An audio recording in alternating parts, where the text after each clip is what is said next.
Probably it's your network, because it. Okay. I will ask if there's a way that probably you can send it and someone can help you. I put it on the page. I will ask about that today and give you feedback. But like the truth is, I don't know. But I will ask. I will ask today if there is a way that we can probably put it in for you. I don't know, but I will find out today and then get back to you. So if there's a way, they will tell us from the office how it can be done, and then I will get back to you. But if there is no way, then they will also explain, okay, what can be done next. You understand, to us. So but I will make that inquiries today, and then I'll send you a WhatsApp message. Thank you very much. You're welcome. But in that regard, the other ones, please kindly finish up the other ones. Yeah, you see, when one assignment is not submitted, the next one is also problematic, because you can do it download them and do them down, you see, and save them on your computer, on your device. So if today and I come up and I tell you, oh, they said this is how you should do it, the next 1 hour to me, 2 hours, you will send it that way. Do you understand? But if you have not done it, then you are not going to sit with it. But do it down and keep it. Yes, yes, please. Yes, please.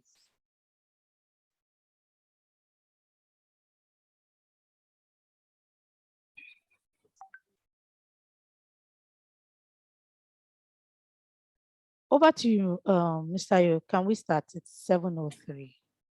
All right. Thank you very much. Allow me. Good morning. Ignace, you are the one on board now. So good morning. While we wait for the other participants to join, I want to welcome you to week 3, day 1 of the training on sustainable management of biodiversity. Quickly, I'm going to run through the schedule we have for today, and I'm going to give us an ice break, which will not last more than 10 minutes. We have 2 sequences, which are threat to biodiversity and regulations for conservation, and under which we have activity, where you will be able to list 2 regulations on biodiversity in your respective countries. Of course, we have the room for question and answer under sequence 1 that Olawumi will take you through. I'm going to last for 5 minutes. Of course, we are going to have a short break when you can stretch your legs and take some water. Now we'll go over to sequence 2, where we are going to treat impacts of production systems and agricultural practices on biodiversity. Then we move to the plenary session, where we'll be able to discuss. We're going to have a room for question and answer. And of course, we're going to have a summary. Then I'm going to take you through the week 3 activities, what you are supposed to do during this week 3. And of course, I will not also refrain from taking you through week 2, as some people have not attempted the activities that are expected to be done. And all of this will last us for 1 hour 30 minutes, which is 90 minutes in all. So quickly, I'm going to share my screen and share with you the ice break for today. Thank you.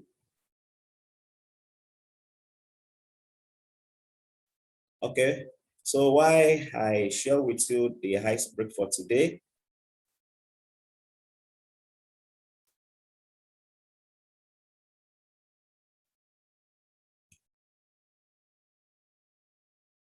Okay, may I know if you can all see my screen? Can you see my screen, please? Can you all see my? All right, thank you very much. All right. as many that are on board, can anyone tell me, like we have 3 on board now, can anyone tell me the direction in which this car is moving? May I know the direction this car is moving? Anyone at all? Okay, if I can just call names. Okay, I have Ignatius. This is Buffalo. Okay, Buffalo. Okay. May I know the direction the car is moving? Yeah, to me, it is moving in the rightward direction. That is from left to right. All right, that's fantastic. Over to you, Daniel. May I know the direction the car is moving?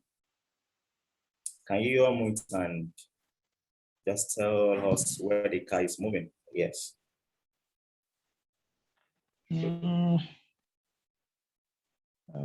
car is moving to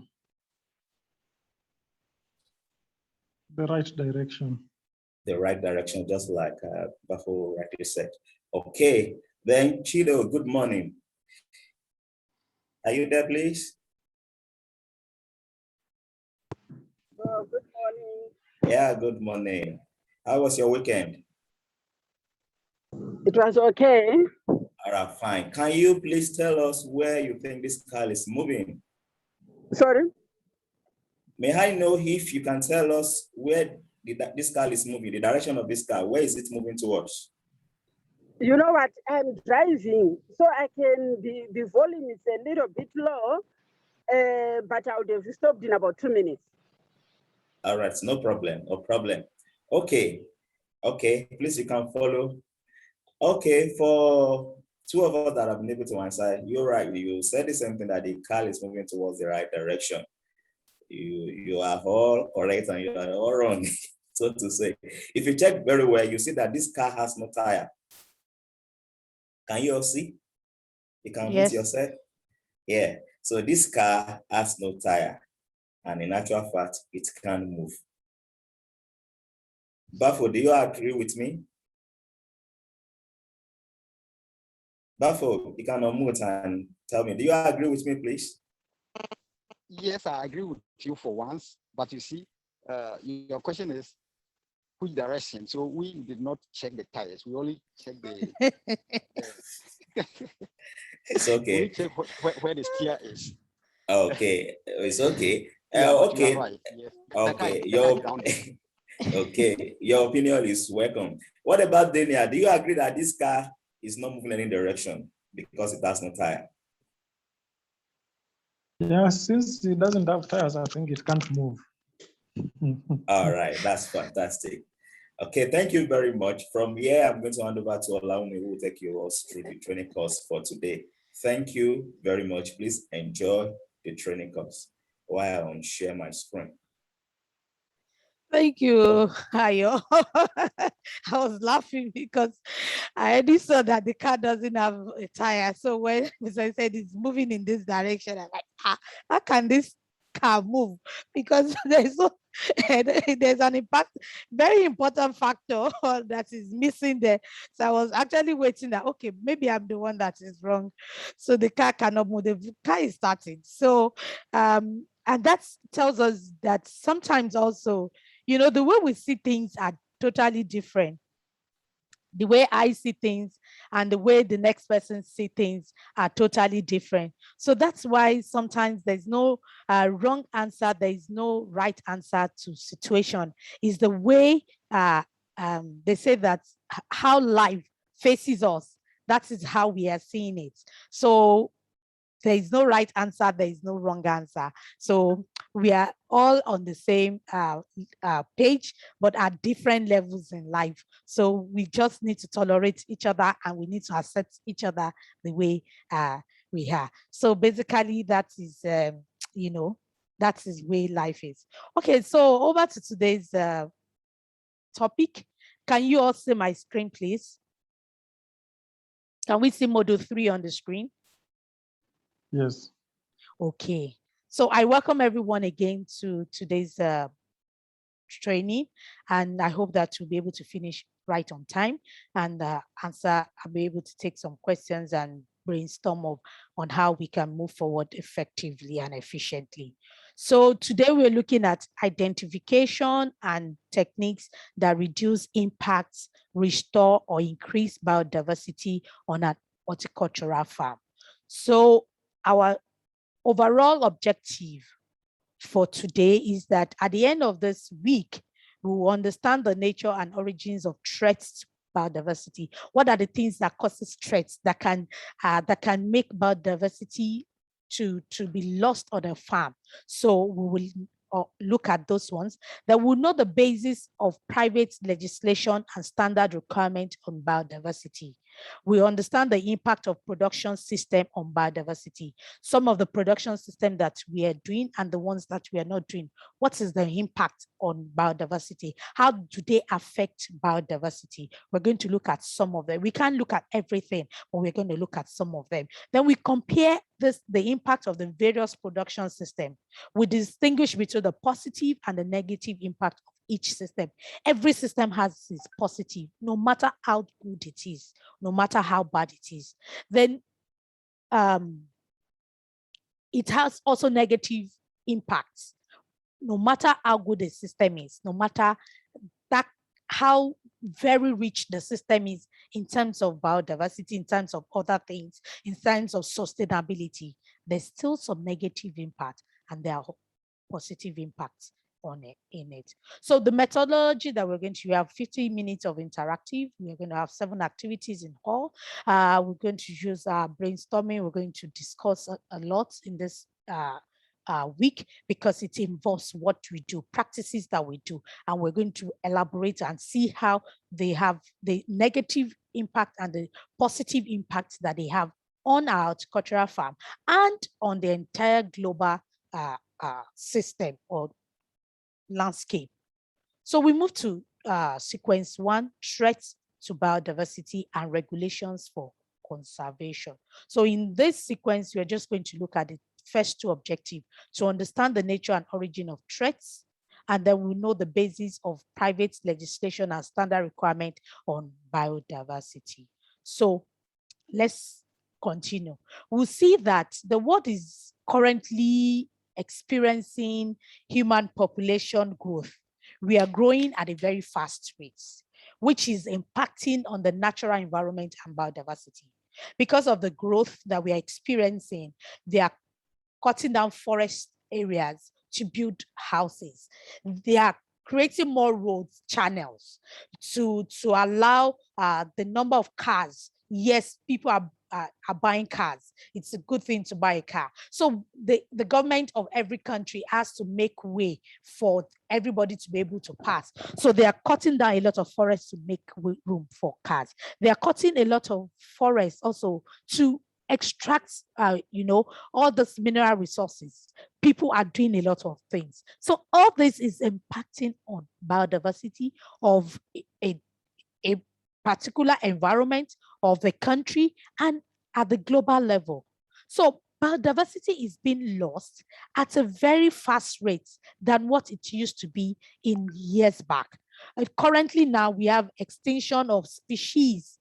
Some of the species that we have, they are said now that they are being lost at a rate of between 100 to 500 times faster than what it used to be before. And it's been like over the last 65 million years, the way biodiversity is being lost. But now it's at a faster rate. Biodiversity is being lost at a faster rate. For example, the mammals, about 15,000 of known mammals and birds. Among them, we found that 210 species are extinct. They can't trace them anywhere again. Since the 16th century, they've been able to calculate that between 16th century, we are in 20th century now. Between these 4 decades, we have lost 210 species of mammals and birds. They've gone into extinct because of some of the practices that we all do that is making biodiversity to be lost. And there are many causes to biodiversity loss.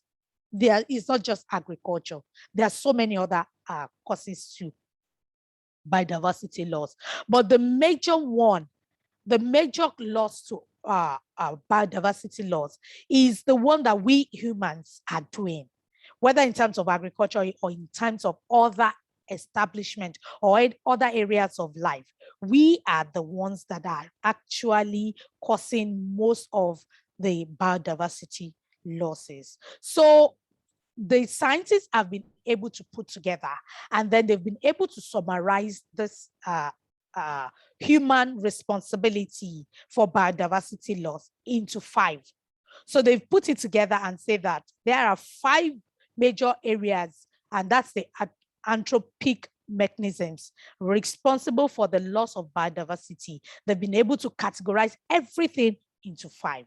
The first one is destruction, reduction, and fragmentation of natural habitats. We can see that there are 3 different things in that sentence. There's destruction, there's reduction, there's fragmentation of natural habitats. When we say destruction, total destruction, when you take a bulldozer and you clear the entire forest, even though you want to plant agricultural product, you are totally losing, you are going to lose the biodiversity in that environment, even though you're going to build trees or you're going to plant trees there, and some of them will come back. But the first few years, your biodiversity is being lost, it has been changed, and the results will be seen in years to come. And also, when we look at reduction, some will clear at different spots. So at different areas that we do it around our country or around our nations where we are, it is impacting on the entire national loss. And so we are reducing at that stage biodiversity in our nation. And then when we talk about fragmentation and loss of biodiversity are considered to be the main causes threatening the survival of 83% of mammals and 85% of birds all over the world. This has been established that fragmentation is one of the major threats to biodiversity loss. And fragmentation appears on when a large ecosystem, is being divided by human action into small, partial, isolated fragments. So a all big landscape, then you are dividing it into different sections. You are fragmenting it. You are cutting it into different sessions. Like a new community is being opened up. If a new community is being opened up, we're going to put houses there. We're going to put infrastructures there. We're going to put farm there. So we are going to put roads there. So you see, we are dividing that new community that is an entire new forest into different fragments. And this is going to impact on biodiversity. And this is where our urbanization, even in fishing, this can happen because we see that people want to fish, expand their aquaculture business. Tourists want to come to the area. So all these things are causing fragmentation, because probably in that community we found out that, there's a tourist area, maybe there's a forest area that we want to reserve. We'll bring in, we'll say that this is a tourist area. So we'll fragment that area. We'll do industrial area, as I've explained. Then we'll build houses, we say that population is increasing, people need shelter. It's one of the things that is highly demanded. So all these things are what we do that impacts on biodiversity a lot. Then we see that a lot of species are very, very vulnerable to fragmentation. A lot of these species, the wildlife species, they are very vulnerable to fragmentation. And the species that are vulnerable to fragmentation, they are species that are naturally rare. they are not common. So these are species that are very vulnerable to fragmentation because they are few. They are not many. So by the time you open that forest up, the few species of that particular animal that is there, they will be gone. Then we have species with low reproduction or short life cycle. Species that cannot reproduce so fast, or they have very short life cycle. When we fragment a particular area, then we are actually, they are vulnerable. They are the ones that are most vulnerable to fragmentation in our system when we do that. Then we also have species which need extensive habitats. Some species need big habitat. They don't dwell in small habitats.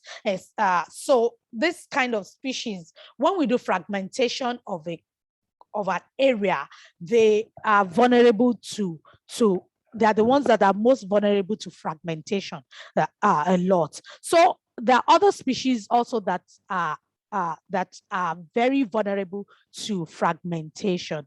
We move on to the second one. It says biological invasion, introduction of natural invasive exotic species. What do we mean about this? Bioinvasion is the intentional or unintentional introduction by man of animals and plant species into places where they do not occur naturally. So when you bring, for example, a snake into a farm or a zoo, they do not occur naturally in that place. You are doing bioinvasion when you do that. You are introducing them. When you bring other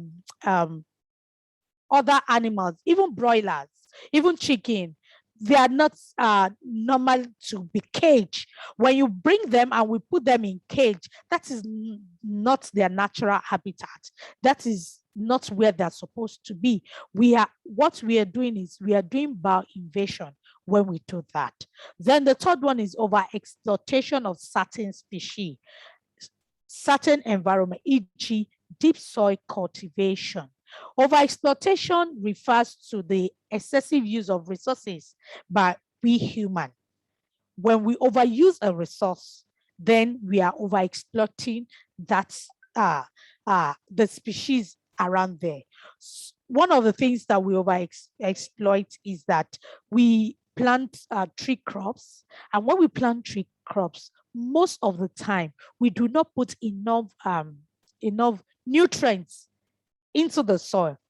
But the trees are taking a lot of nutrients, a lot of natural resources from the environment. We need to put back the same rates these trees are taking is the same rate of nutrients that we should put into the environment.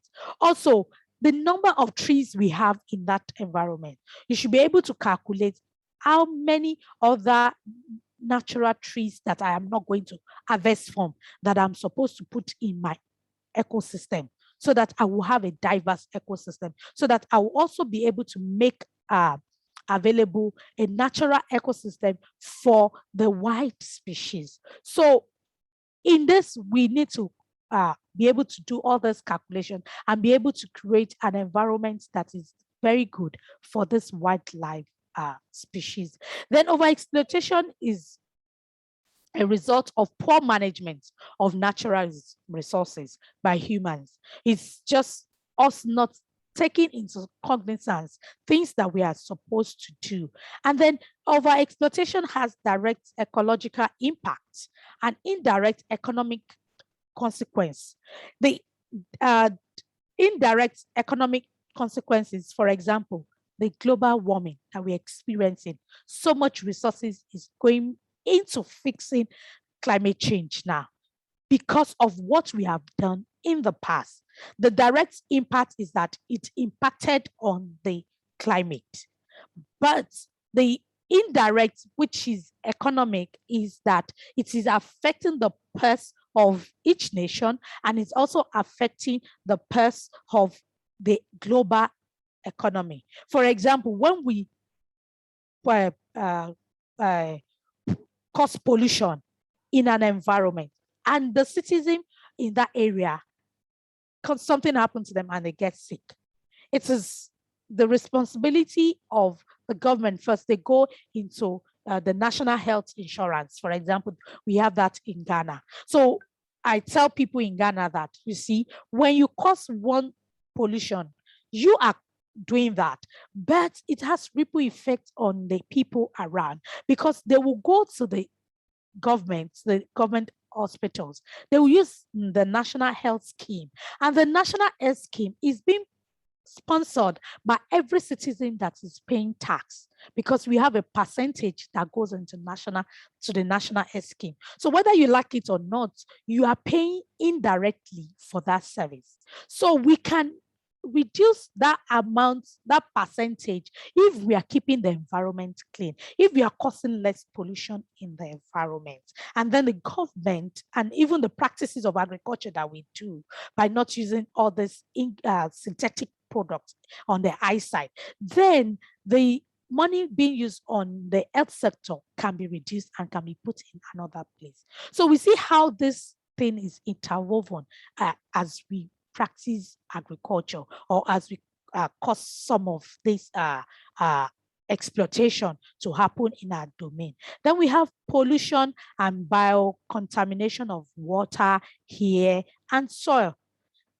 This happens, there's deterioration of natural habitats, and this directly impacts on certain species. When, like I've explained, when we pollute the water bodies, for example, the aqua fresh is polluted. There's less oxygen inside the water. And then we have fishes dying. It happened this year in Ghana. We just woke up one morning and they found dolphins at the shore. A lot dead. A lot of dolphins moved to the shore and they were all dead. And they're still carrying out research to find out what caused that. And that day I felt very bad because like over 300 dolphins were dead.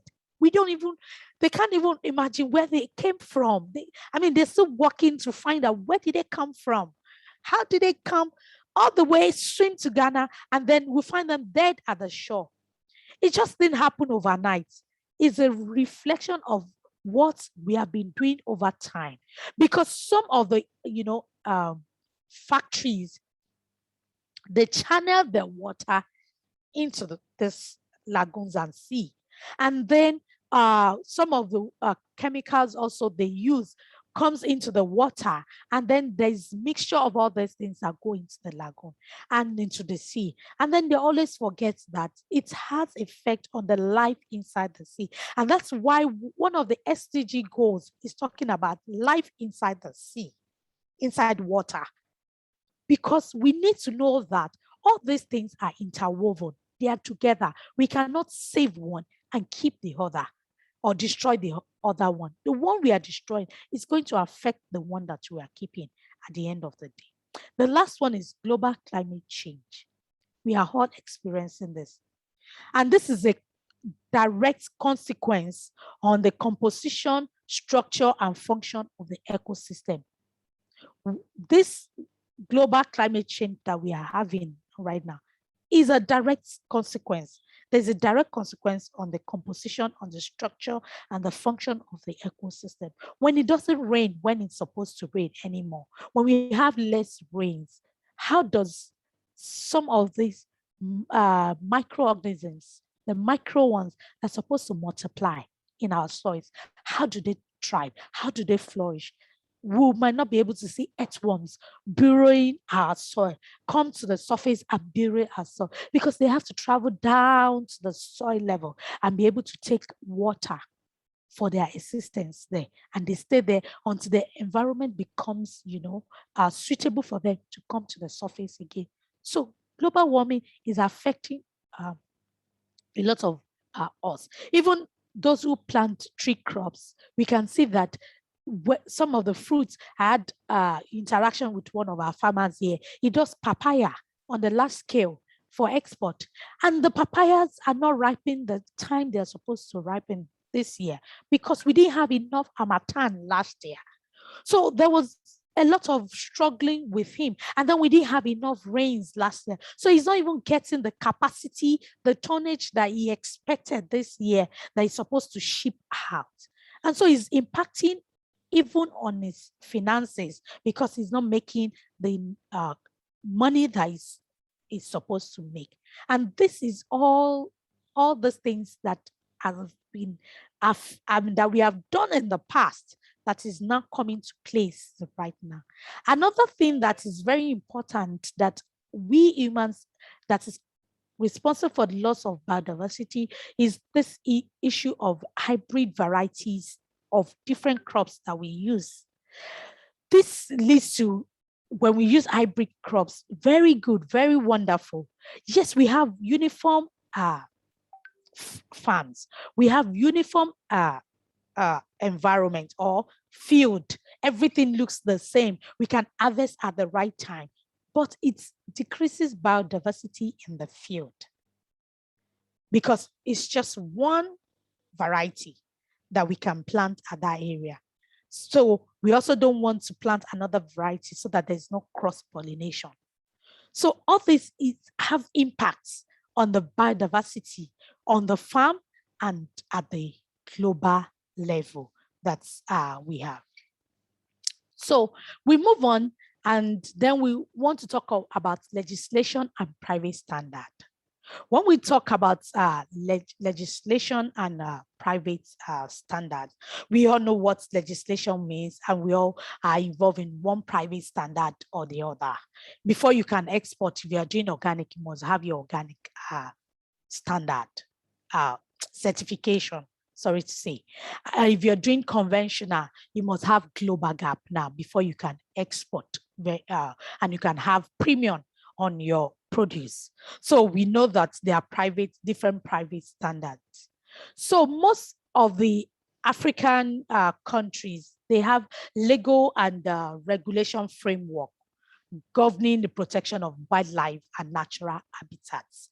We all have this in different countries. What we have might be different, how we put them into law might be different, but most of the African countries now have a legal and regulatory framework governing the protection of wildlife and natural habitats. And then these regulations and the legal framework, they also have been signed and ratified into law. And then also these African countries, they have also signed and ratified international conventions, international laws. Apart from the local ones that each country make, then also have international conventions or international laws that to govern and protect the environment, especially the Convention on Biological Diversity. So they've been able to bring this international and be able to agree that some of this international law, they will be putting it into law in our different nations.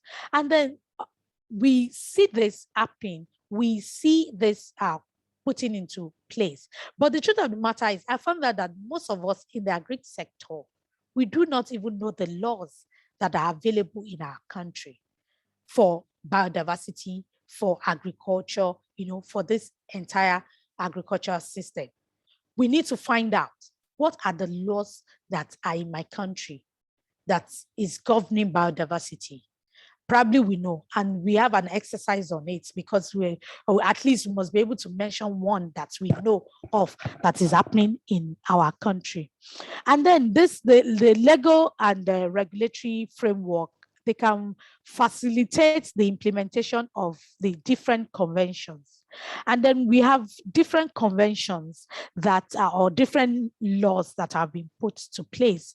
We have the Convention on Biological Diversity. We have the Convention concerning the protection of wildlife. We have the Convention on concerning the protection of the world cultural and natural heritage. We have the Convention, that's law on wetlands of international importance, especially on water flow. And then in East Africa, for example, they have the Convention for the Protection, Management, and Development of the Marine and Coastal Environment. And then for Africa as a whole continent, we have the African Convention on the Conservation of Natural and Natural Resources, on nature and natural resources. All African countries have signed that into law. But in East Africa, all East African countries, they have signed another one, which is the Law of the Protection, Management, and Development of the Marine and the Coastal Environment, which is very good law, which is very, very good. So if you look at this, this diagram, we see that there's administrative acts underneath. Then we have regulations. Then these are decrees and orders that are put into place. Then we have laws. Then the laws are then we'll go to parliament before these laws can be passed in Africa. I mean, that's what we do in Ghana. We go into parliament. If any law wants to be passed, we bring it to parliament. They discuss it over and then they pass the bill. And then in the bill, we put it into law. Then it becomes a legal entity.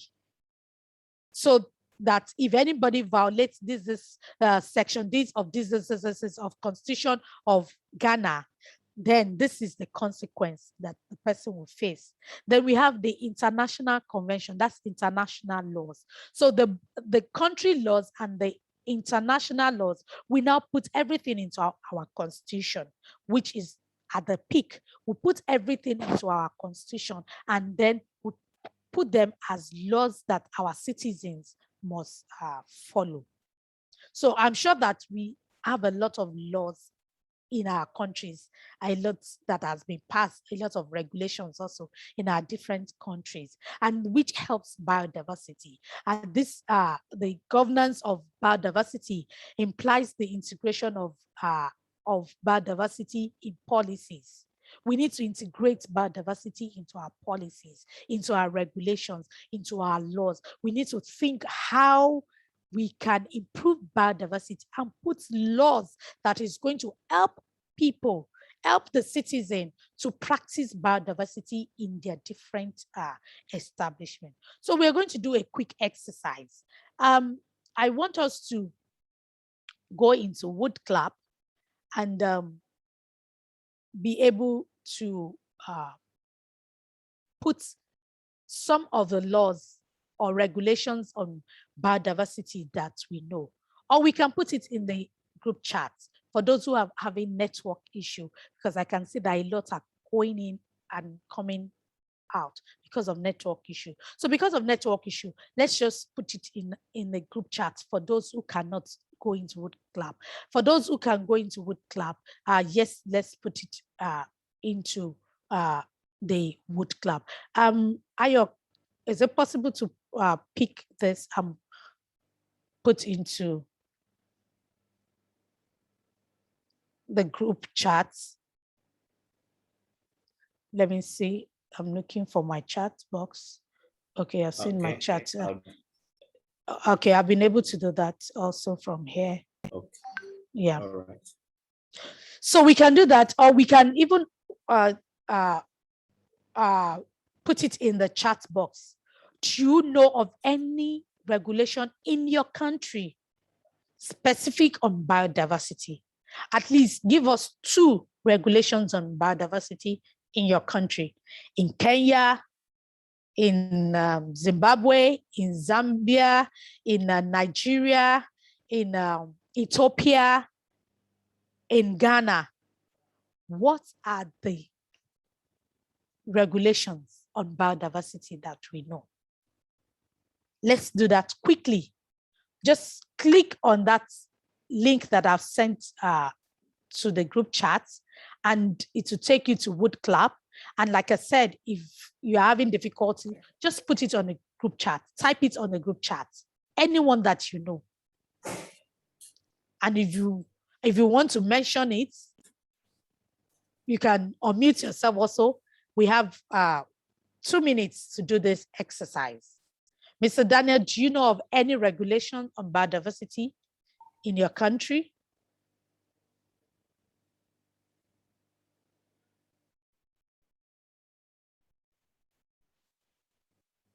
Noble or Timothy? Noble's network is always okay. Madam I'm Chido, finding it difficult to write, but No, myself, I don't know the name of the regulation, but we do have, but I'm not sure of what it is called. For example, you can be arrested if you are found with a wild animal. If you hunt wild animal, you are arrested. Yeah. Okay. So I have to find out what it is, what is the regulation. But it is there, but we do have. Okay. And also we have also another regulation whereby we are not allowed to cut trees. And if you cut trees, you can also be arrested. And if you are found with the firewood in your truck without proper paperwork, you are also arrested. Wow. So, Mr. Timothy, do you know of any regulations in Nigeria on biodiversity?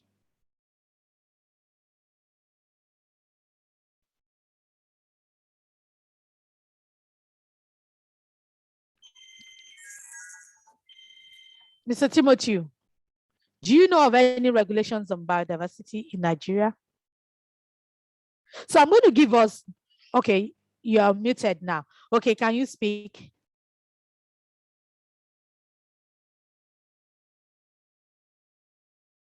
Okay, we can't hear you. So we need to know. It's important that, you know, where we are in the agriculture sector and we need to know what governs what we are doing. So I am going to give us as an homework that we all go and find from our regulations, from our constitution, from our laws, 2 regulations that is on biodiversity, and we need to put it on our group chat. Let's put it on our group chat, because this assignment will now open us up to see some of these regulations that are in place. Then you'll be like, so this thing is there, this thing is there. So I don't even know, like Madam Chido said, yes, we know, I know there's a law. I don't even know what is being called. You need to know what is being called. You need to know at least how it's being stated so that you know the correct thing. It's not that somebody told you or you heard. You as a practitioner, you know that this is what the law states. You can copy it out and even put it in a Word document and have it saved in your system so that over time you can read over it and then you can understand it. Then we move on quickly to, that's a very good one, Madam Chido. Thank you for that. We move on to the requirement for private standards. There's so many requirements for private standards. There are different private standards. Like I've said, for exporting conventional, it is global gap. For organic, you have to have an organic, standard. Okay, Noble said there's ban in hunting and felling of trees in the government reserve forest area. Okay, that's in Nigeria. So, but what is the regulation? You just frame it up. What is the regulation? What does the regulation say? So like I said, it's an assignment for all of us in the country where we are. Let's find 2 of them on biodiversity and let's put it in the group chat today or tomorrow. And then we can all see how these regulations are very important for what we do. So the regulations are the requirement for private standard. So the Climate Community and Biodiversity Alliance has developed standards related to the climate, communities, and biodiversity. So for every agricultural activity described, the initial biodiversity condition of the plot or the area and the expected change must be put down. This is a requirement in private standards. So before you then say you want to have a private standard, you need to use appropriate methodologies to estimate changes in biodiversity. including an assessment of predicted and actual positive and negative, direct and indirect impacts. What are the direct impacts on biodiversity? What are you must be able to write this down. You must be able to assess your farm and be able to say, what are the negative impact of the practices that I'm making? What are the positive impact of the practice? What are the direct impact? What are the indirect impact on biodiversity? Then you must be able to demonstrate that the project's net impact on biodiversity in the project area are positive. You must be able to calculate that and say, at the end of the day, yes, I am going to fall this entire community, this place, but I am going to plant trees. So in the next 3 years, these trees will be at this height. So I am forming a canopy, I'm forming this kind of biodiversity again in this ecosystem. And so you must be able to put that into writing, what is going to happen. Then you must be able to describe the measures needed and taken to mitigate negative impact on biodiversity. So at that 3-4 years before you have a new ecosystem put in place, what are the measures that you are going to put in place to mitigate the negative impact? Then you have to write them down. In private standards, you have to write them down. That is why certification is tedious. It's cumbersome because it involves a lot of documentation. They come and then they ask you this document, that document, because these are important that they want to know. If you are practicing organic, how are you doing what you are doing? How are you conserving the natural ecosystems around you? All these are important that we need to put in place. Then demonstrate that no high conservation values are negatively affected by your project. You need to be able to show that no high conservation value are negatively affected by your project. You need to be able to put that into writing. Then you need to identify all species used by the projects, whether plants, whether animals. You need to be able to identify the species that are in your environment. Then you need to be able to describe positive adverse effect of non-native species used by the project on the region environment. So you bring in a particular species of plant. You domesticate any plant. You buy seeds that are not local seeds. What is the impacts, the adverse effects of that non-native species on that region? You must be able to write the effect of it, because the way you're going to treat it, the measures you're going to put in place to treat them, they are different. So you need to be able to describe that. Then you need to guarantee that no GMO are used to generate greenhouse gas emission reduction or removal. This is very important in organic certification. No GMO is allowed. Whether, at least for now, we know that no GMO is allowed in organic certification. So you need to guarantee that in some of this private standard. Then you need to describe the possible adverse effect of and justify the use of fertilizer, chemical pesticide, biological control agents, and other inputs used for the projects. Why are you using this? We know that in our private standards, in our certification, every input that we use, we have to write it down. And why are you using it? You need to justify why you are using it. Then you need to describe the process for identifying, classifying, and managing all waste products resulting from your project activities. When we want to take private standards, you will ask us, how do you control your waste now? This is one of the questions that has come up. Before it was not there. Now it is there. How do you control your waste? Where is your incinerator? What kind of incinerator do you use? They look at it, they check it. So where is if you have a plant, a generating set, where is your generating set? Where is the farm? All this they look at when they come for inspection for our private standards, because they know that some of these things affect the overall outcome of the ecosystem in your farm and also the ecosystem of the region that we are in. So it is important that we put all this thing into knowledge when we want to take our private, standards. So we can see how this standard, the private standards, has evolved over years. Between 1972 and 1998, that's when we have the organic agriculture standard. That's when organic agriculture standard came to place. Then we started having fair trade standard. We have sustainable agricultural standard, that's global gap now. We have corporate reporting.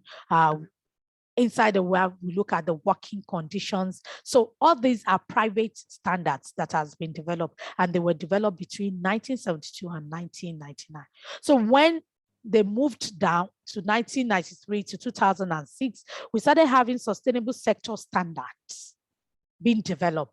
So each sector now started developing its own standard. The forest, the fishery, tea, coffee, sugarcane, cotton, they started having private standard for each entity on its own. Then between 2006 and allow me, can you increase your can you use the full screen? Yes, I'm using the full screen here. Okay. I'm using the full screen here. Okay, so picture is not okay. It's the picture. The picture is very small. So in 2006 to 2010, we have the meta standards that have now been developed. And this is standardization and accreditation procedures for CSR, the corporate social responsibility procedures. These are new standards that are now being developed. So we started from 1972. That's when private standards started coming into place. And then with this, you can see where the standard that you have signed into when it came into existence. And then you can see how standards over time has evolved, that we just didn't start with this standard. It started with organic and fair trade. Then after that, people thought, oh, let's have sector standard. Let's develop the fisheries, let's develop the forest. And then now we are having corporate social responsibility procedures and private standard now. Because it's not just about production anymore. How are you taking care of your environment? How are you taking care of the community where you are working? How are you taking care of your workers? Now there's a private standard on corporate social responsibility. So things are evolving. I'm sure that between 2010 and 2020 that we have now, there are also other private standards that has been developed that have come to place in other aspects of agriculture that affect agriculture that we work with. So this brings us to the end of sequence 1. So I want to ask for questions. Are there any questions from what we have discussed so far, or there's something that you feel you want to share from what we have discussed so far? So please unmute yourself and share with us.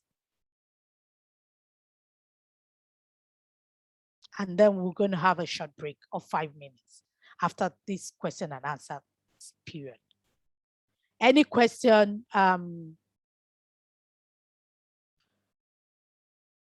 Mr. Chinedu, I've not heard your voice this morning. I love to hear your voice. I know your network issue, but I love to hear your voice. So, any question so far?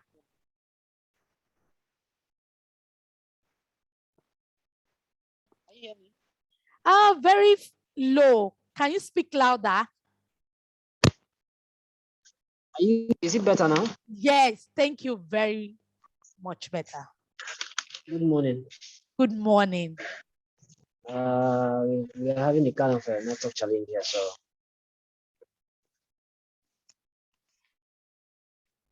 Hello? Yes, ma'am. Hello? Hello. Hello, we are with you. Can you hear me? Yes, we can hear you loud and clear. Yes, I said we're having a bit of a network challenge here in the farm, so it's making us not really flow with the whole class. Okay. But somehow. Okay, so that's why we also put the recordings on the e-learning platform and we share it with us so that at our leisure time, we can listen to the entire live session, and then the points where we miss, we can fill it in. And then this PowerPoint that is being shared with us is already on the live session. Sorry, on the e-learning platform also. So we can pick it and then we can look at it. And then some of the information also are from the Scrum that we need to study, that we need to look at. So all this information are there on the e-learning platform that we can put back into full use. So in the absence of no question, we will go for Okay. a 5 minutes break. So at 8 o'clock, we come back to this live session. So for as many that do not have a good internet, I would advise that you not put off your Zoom, because then you might have to struggle coming back again. So just, you need to stretch your leg, you need to take water. Like me, I want to stand up to take water. So take water, and if you want to take a cup of tea, yeah, you can take a cup of tea, or you want to use the restroom. So this is a time that we can quickly do that. So see you in a few minutes.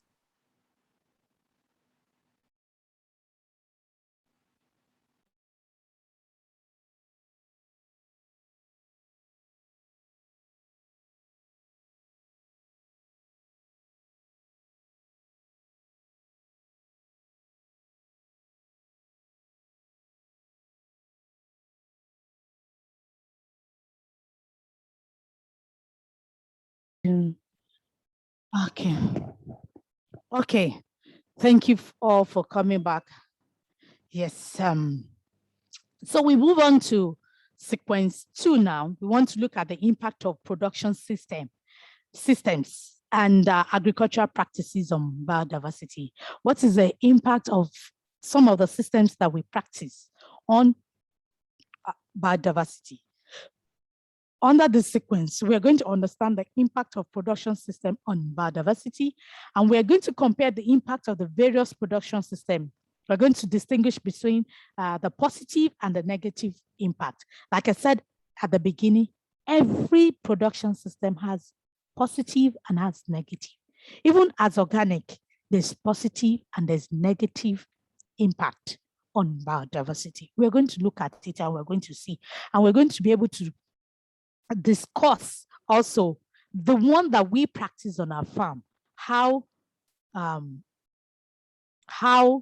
they look like, what are the positive impact and what are the negative impact of the one that we practice on our various farms. So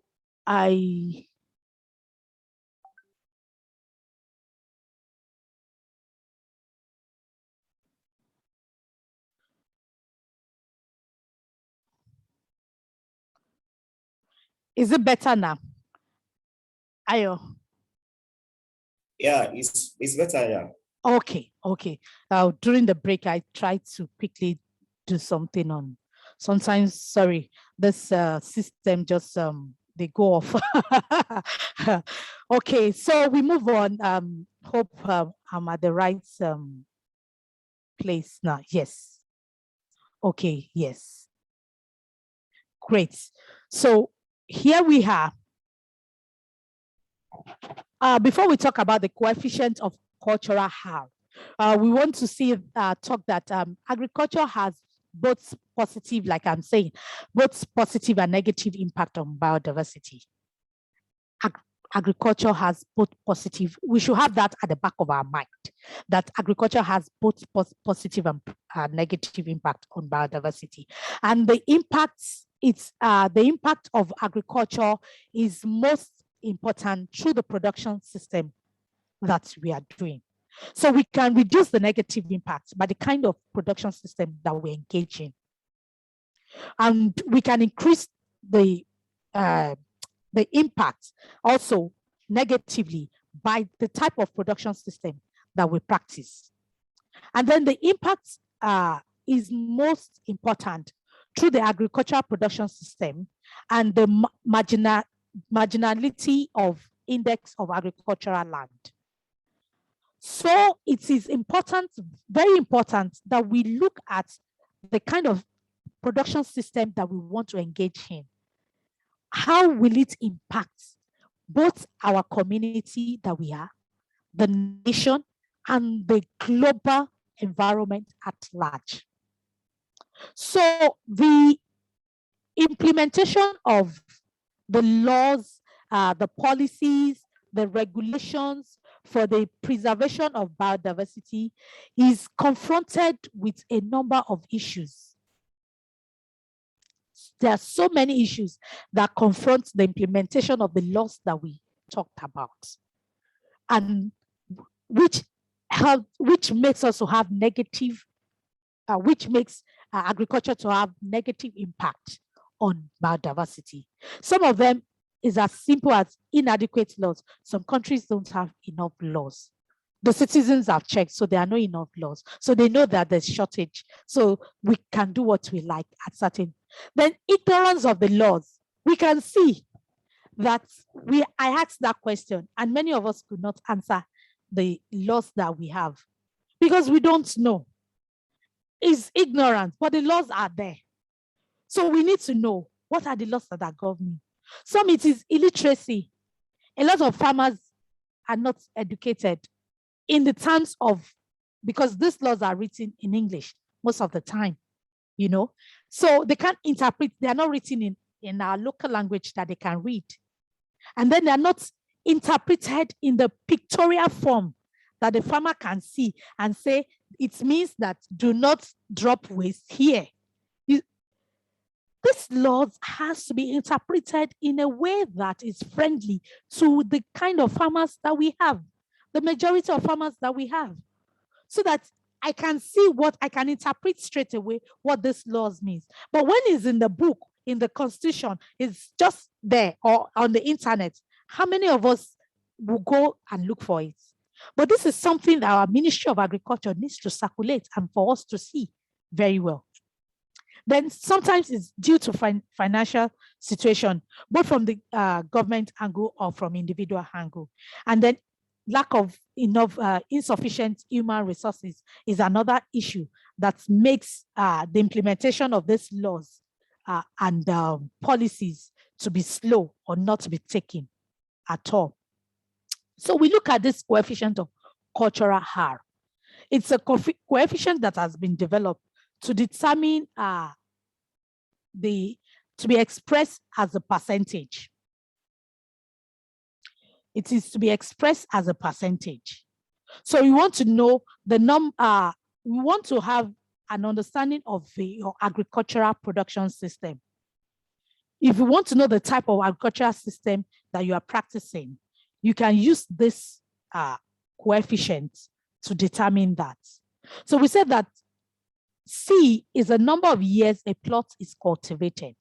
How many years have we been cultivating that plot? Then the number of years it is fallow.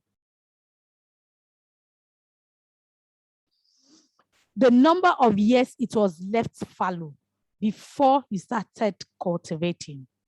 The number of years it is used for another purpose, excluding cultivation. Sorry. Another, so that is your health. So if you put all that together, you want to find the percentage of this. You put C over C plus health plus L. The answer then you times it by 100, you get the percentage. So if you have your system as at cultivation system, then you're going to have your R as this. So we can see from this analysis where our agricultural production system is going to fall into. We can calculate this, and then we can see what kind of system that cultivation system that we are practicing. And I believe all of us can do this on our different farms. So it is specific to your farm. We can all do this. So if we look at the classification of the different crop sequences, we can see that we have monoculture. Most farms are monoculture. And then either they are polyculture. And then the way crops are laid out on a plot or on a farm in a specific region will be determined. It will determine whether it is monoculture or it is polyculture. And when we say monoculture, I'm sure all of us know what monoculture is. It is it's a cultivation system for a single plant species on a farm, season by season. So you are doing cotton, for example. Every year you are planting cotton on that. You are planting maize on that particular spot every year. You are doing monoculture on that plot every year. So in a farm, you can have monoculture and polyculture in a single farm because you have divided your farm into different sections. So one section can be monoculture, while the other section is polyculture. So you have your 3 crops in one place and you have only avocado there. That section is a monoculture system. Though on the other part of the farm, you have other things. So the entire farm is polyculture, but that plot is monoculture. And so it is important that we understand how we eventually play around this monoculture and polyculture that is available on our entire system. And we all know that polyculture system, it's a system in which several species of plants are grown on the same plots or in the same farm or region. So like I said, there are agricultural production system whereby farmers are carrying out both monoculture and polyculture. You need to know that. But when you are doing monoculture on a plot, you need to be aware of the consequence, the impacts, both positive and negative impact of that plot on your entire farm. Because that single plot of monoculture, we have some negative impact on the entire system, even though you have polyculture on the entire farm system. So you need to be able to measure this and put this into you need to write it down so that you can mitigate and know what to do on this impacts. So when we do polyculture, that's where rotation comes into place. Crop rotation. How do we rotate the crops? Then we can have many crops, multiple crops in a year. We can plant different crops in a year. We can have continuous agriculture, which is only on annual species. We can have catch crops grown on our farm. These are crops sown just after the harvest of the first one for harvesting. So you plant, maize is a major crop. But after planting maize, you put in cover crops there. You're going to take the seed of the cover crop and then you're going to use them again. That is a catch crop. Or you put beans there. Beans, cowpea is very short period, 2 months. You've planted maize or you planted a particular crop first and you quickly put cowpea for 2 months there. And then you harvest it for 3 months and then you put another major crop. like we do for maize and cassava. You plant maize, then you plant beans, then you come and put cassava inside, so that by the time you're harvesting the beans, then the cassava is growing and the cowpea becomes your catch crops now. So also in this multiple crops, we can have mixed crops planted in rows, planted as rows intercropping, band intercropping, like around the edges. You can design different things staggered around the farm. You're still doing polyculture. So these are different systems that we operate in our different farms. So I want us to mention at least 2 farming systems you practice on your horticultural farms. Everyone is going to mention 2 farming systems that you practice on your horticultural farms. Look at your horticultural farm and think, what are the farming systems we are practicing? So who is going to open the floor for us? I do not want to call any name. If you want to volunteer to open the floor for us. Who is going to open the floor for us? Mr. Boswell, do you want to open the floor for us? Hello? Hello. Hello? Hello, I can hear you loud and clear. Yeah, sorry, I was trying to say a few minutes ago, so I'm trying to catch up with the discussions. Okay.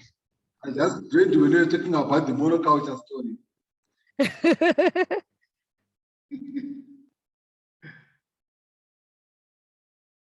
Okay. So that's, we now, once we go deeper into this knowledge now, we're going to see how the impact of monoculture and polyculture. Noble says in the chat that we practice both monoculture and polyculture on their farm. And I'm sure that that implies to Mr. Chinedu and also Timothy, because you are around the same establishment. Madam Chido, are you still there with us? Oh, Madam Chido is not here with us. Mr. Daniel. Mr. Daniel. Yes, Benedict. Yes, please. What farming systems are you practicing on your farm? We do both monoculture and polyculture. Okay. Okay. Yes, thank you. So as like I said, as we move on Thursday, we'll see the impact of the monoculture that is on one section and how it affects the entire farm, and how we can mitigate this, how we can even help that monoculture plots to have biodiversity on it. Even though it's monoculture on a plot, we can still have biodiversity around it. And then it has a higher positive effect on our entire ecosystem of our farm. So with this, we come to the end of today's session, and then I will hand over to Ayo. So on Thursday, we are going to look at the different types of production system.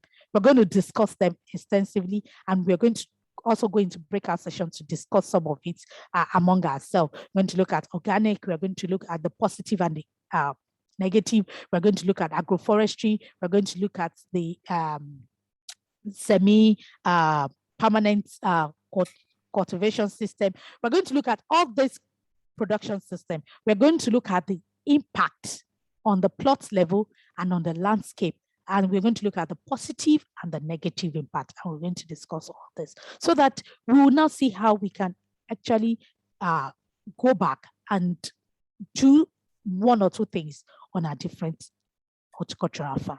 Thank you. And over to you, Ayo. All right, thank you. Allow me for that wonderful presentation. That's quite commendable. You know, one thing I've learned is that whatever activity we carry out on our farms, there is always a ripple effect, either positive or negative. And that I want you all to take to your respective complaints and domains where you practice farming activities. There is always an impact on whatever activity you carry out on your various farm. And from there, can I allow me to share a screen now? All right, thank you very much. So I'm going to share my screen now, and I'm going to show us all how the activities we have for this week, coupled with the ones we're supposed to do last week. Thank you very much.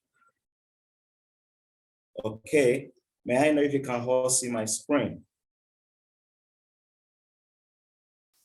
Can you all see my screen, please? Yes, I can see your screen. All right, thank you very much.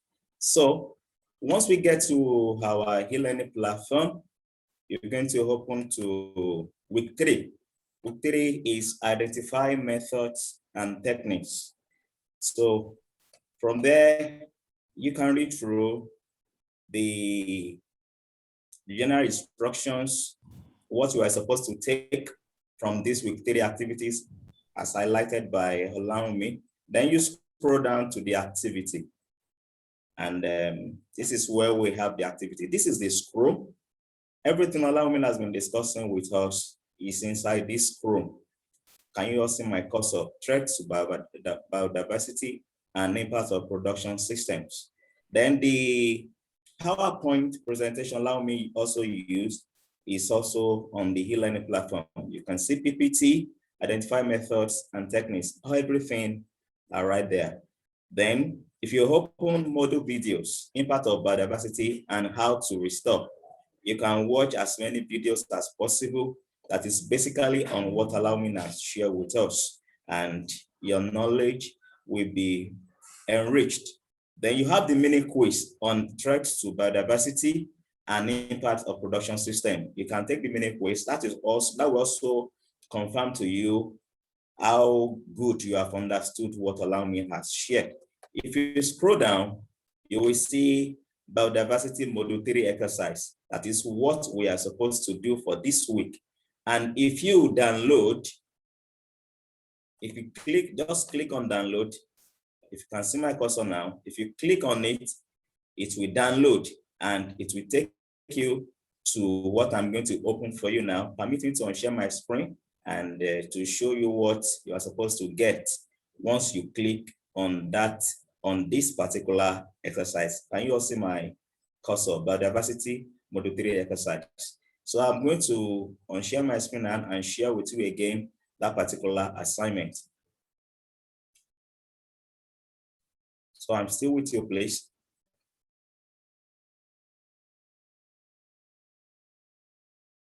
Okay, so permit me to share my screen now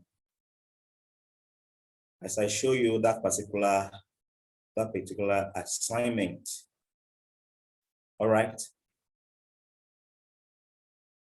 Okay, may I know if you can all see my screen? Can you all see my screen, please? At my hand is okay.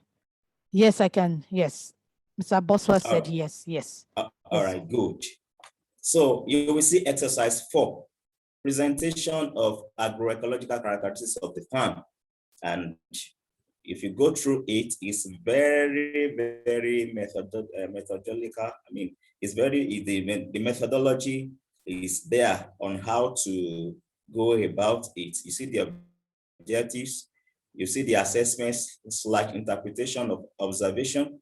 Then you see the, Olaume was explaining to us the formula to use when you are trying to estimate. Then you can just go through it. The question is, estimate or calculate the area occupied by semi-natural or natural spaces in acres. In your home case, you might not have acres of land.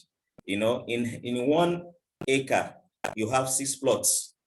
And in the case if you once you can break your acre into plots, because you'll be able to do the estimation correctly, and you'll be able to do And I mean, the second question is determine or describe how man has influenced the biodiversity of the ecosystem studied. So you can always discuss, just like Olaomi shared with us. You can argue it, probably on your farm, the activities you carry out, has it impacted biodiversity so far, or it has not impacted it? So those are the things you are going to see. And last but not the least is which agricultural practices have an impact. That is, among the agricultural practices you are carrying out on your farm, which of them has gotten the impact? So you'll be able to go through all of these and you'll be able to answer them. Just as Olaomi has explained to us, they are very simple and they are not technical, except for the calculation you may need to do, which you can always estimate, just like this is written there. You can just estimate, just bring about a probable answer on your farm. So I will go back to the second exercise. So please permit me to stop sharing and share the other exercise.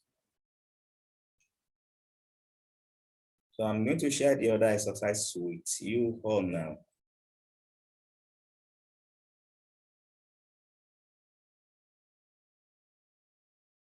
Okay. So this is the other exercise. The other exercise is impact of agricultural activities on biodiversity at the farm level. You understand that the question is interwoven. If you are able to answer exercise 4, exercise 5 will not be difficult at all. And it's just about carrying out the activity you do on your farm. Number 1 is your observation, analysis, and identification of potentially impacting practices. Someone rightly mentioned that they do both monocropping and polycropping on their farm. So identify the potential adverse effects those practices are having on your farm. Then activity 2 says that draw up an assessment of the ecological state of the farm based on the data obtained in the other exercise. That is exercise 4, activity 1, by completing the questionnaire in the following table with a color other than black. So that's it. If you scroll down again, you will see the table below, and activity 3 says that interpret the data obtained to judge the state of biodiversity status and threats. We discussed biodiversity status last week, and Olaomi has elaborated on it. So discuss the threats of those things on your farm. So with this, I believe you'll be able to attempt the exercises meant for this week. I'm going to stop sharing now. So quickly go to week 2 exercise, because we discovered that many of us have not been able to do week 2 exercise. So please permit me to share my screen. Permit me to share my screen and show you the week 2 exercise. Okay, and allow me help me unmute Daniel. All right, thank you very much. So I'm going to share with you week 2 exercise. Okay. So permit me to go back to week 2 exercise, which I'm just going to do shortly.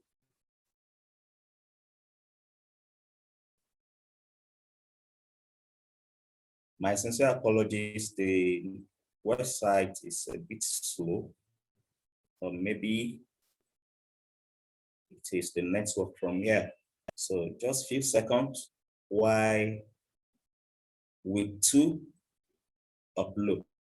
So the same way I took you through week 3, I'm going to show you the exercises that are meant to be carried out for week 2, which some of us have attempted while we wait for other people to attempt. I'm going to unshare my screen now. It's just the same way. Okay, it has opened. Okay, it has come up. So you will find yourself in week 2, you scroll down. This is what we went through last week, Monday and Thursday respectively. Then this is the impact of agriculture on biodiversity. This is the Scrum. Everything I took you through last week is inside this Scrum.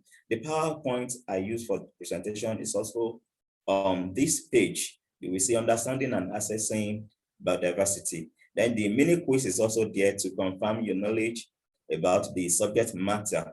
Then the video to support or to enhance what you have studied so far is also there. Then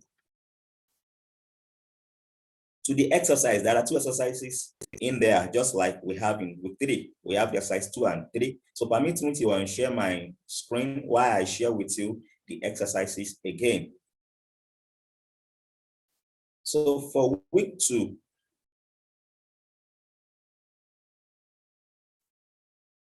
this is the exercise we are supposed to carry out. So I'm going to share my screen now for you to see the exercise.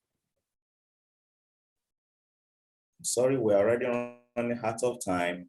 So if you go to week 2, I've shown you, when you download, this is what you are going to see. Assessing the diversity of soil fauna. Then you see the principle of exercise. It has just been outlined there, very self-explicit.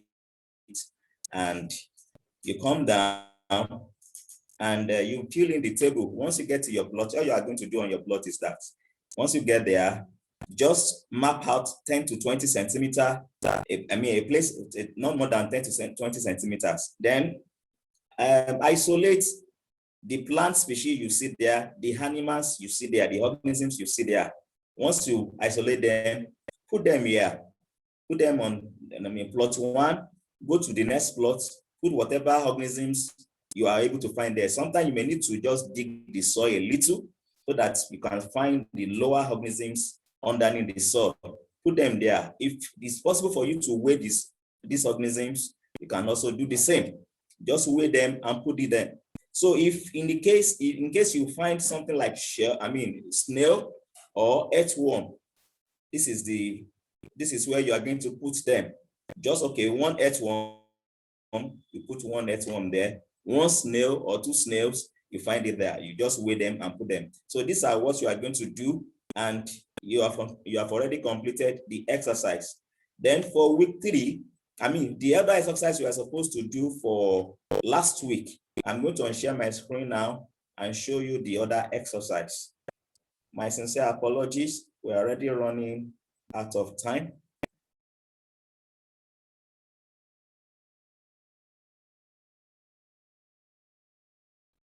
With you, please pardon me.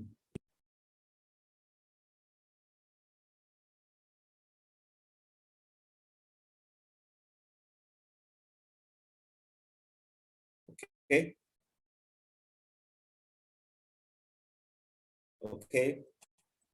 All right, I'm going to share my screen. So just exactly the same way you did exercise 2, you are going to do exercise 3. So the same way, if you see it, just on my screen now, just go to this. I understand that the stories are much, but this is just a subject matter on earthworm, activities of earthworm. We just want to know if you can see earthworm on your plots. That's all. If you can see earthworm on your plots, come down here. Come down here, then write the number of earthworms you are able to see on your plots, and that settles the whole thing. You'll be able to attempt every question.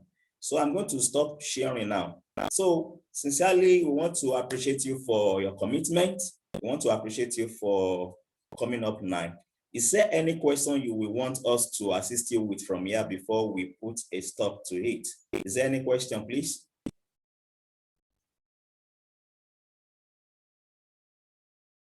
Is there any question you want us to assist you with? Okay. In the absence of any question, permit me to appreciate you again. And if you have any complaint or difficulty in accessing the e-learning platform, or any other thing you want to put across to us, just get to us on WhatsApp chat, or you can also send a mail. We will rightly attend to those things. Thank you for coming for this live session. The recorded session will also be sent on mail and WhatsApp. Thank you very much and have a pleasant day ahead. Thank you. Okay, can you say bye? Bye. Thank you.